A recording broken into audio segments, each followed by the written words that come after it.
মুখে বলছে no sir, আর কার্যক্ষেত্রে কমিশনকে দেখা যাচ্ছে বলছে ইয়েস স্যার।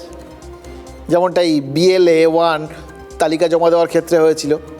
সর্বদল মিটিংয়ে গিয়ে মাত্র 5টা জেলার BLA তালিকা জমা দিয়ে দিয়েছে তৃণমূল। এবার এর দুটো দিক আছে।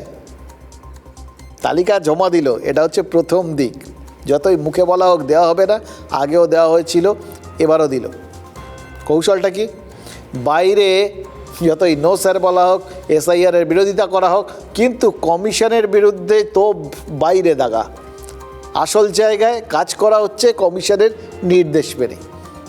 আবার মাত্র 5টা জেলার নামে তালিকা জমা দিয়ে বোঝাতেও চাওয়া হলো যে দেখুন দিচ্ছি কিন্তু পুরোটা দিচ্ছি না, অল্প দিচ্ছি, মানে খাচ্ছি কিন্তু গিলছি না। আধিকারিকদের সাসপেনশন নিয়েও তো ঠিকই একই স্টান্স নিয়েছিল রাজ্য। কমিশনের নির্দেশ মতো তাদের সাসপেন্ড করা হচ্ছিল শেষ মুহূর্তে, অনেকবার বলার পর, একবারে হয়নি। কিন্তু FIR সেটা সরকার করেনি। মানে সাপও মরল অথচ লাঠিও ভাঙলো না, শ্যামকুল দুকুলি থাকলো। এইটা হচ্ছে এখন স্ট্র্যাটেজি। সুরটা অবশ্য কেটেছে জানেন তো। এই খেলাগুলোর মুশকিল হচ্ছে একটাই, এগুলো বেশি দিন চলে না। কোথাও গিয়ে তো সুর কেটেছে। বহুতল আবাসনে বুথ তৈরির প্রস্তাব নিয়ে কেটেছে।